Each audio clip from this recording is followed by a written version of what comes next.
Mako Madness fans, this is Dan checking in from the Mako track and support storage lot. It's been a couple weeks since we've been over here, and as we can see, everything is pretty much bare. The only pieces that are left are those right over there and the ones that we saw just a second ago. And these are all going to be for the turnaround in the lagoon area over by the Flamingo boat docks. And that's it. So not a whole lot to really report, except most of this is just gone. We're going to walk around the construction site though, since they do have some new development. We're going to check it out. No! God, no, why? Sad to say, it looks like we have trims for Mako.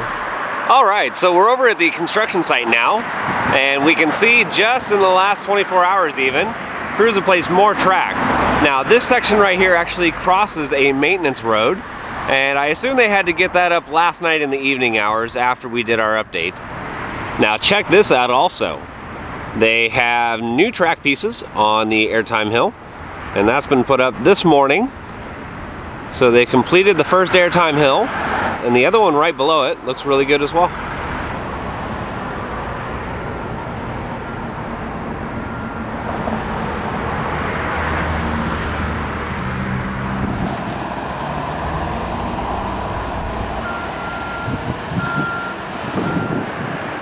Hello, airtime.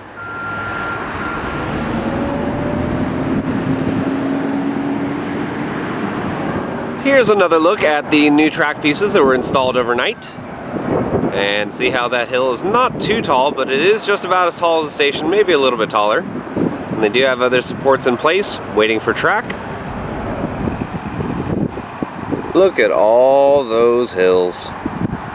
Beautiful.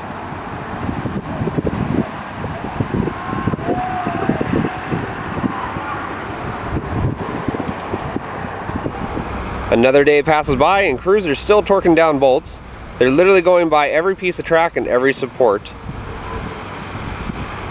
In addition to the new track that's been placed today, they also have some new supports as well. We can see them right here down at the bottom. I actually don't think they're going to be putting up any more today. It is Saturday and these guys do need a break. They have worked so hard this past week, and I'm sure it's pretty welcome for them.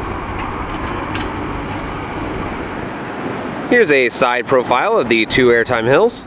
Looks like you should get some decent airtime out of this. I don't know about ejector airtime, but at least you should get some floater. And unfortunately, we did see the trim brakes, and I think that's going to be going on the smaller of the hills. It's going to be one of the next couple pieces that goes in. Sad to say, but I mean, most B&M Hypers have trims, and I didn't think Mako was going to escape the clutches of that. Another view a little bit further down. You can see those new supports and where the track is going to be connecting to those.